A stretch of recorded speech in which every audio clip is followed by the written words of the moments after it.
भाई अपना firm track 35 आज इसके बारे में एक और नई वीडियो ले गया है भाई। जो बंदे मतलब मॉडिफिकेशन में भाई थोड़ा इंटरेस्ट रखते हैं भाई, कुछ बंदे सोचते हैं भाई टर्बो सिटी के नाम से एक कोई कोयल आती है भाई, वो लगाने से टर्बो सिटी निकलती है भाई। ऐसा कुछ नहीं होता भाई, देखो ऐसी होती है वो कुछ। अभी तो ये काली पड़ चुकी है भाई, चेक करो, देखो कुछ भी फर्क नहीं लगता मेरे को इसमें भाई, बिल्कुल भी।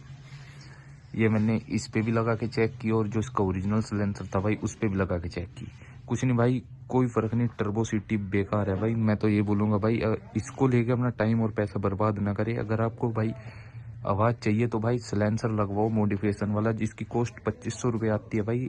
आवाज़ एक नंबर की तगड़ी निकालता है। देखो भाई, अगर भाई आप डिमांड करते हो तो नेक्स्ट वीडियो इसकी टेस्ट करके दिखा दूंगा आपको। तो अभी भाई अभी के लिए इतना ही। मैं तो भाई सजेस्ट करूंगा भाई आप ये लो ही ना।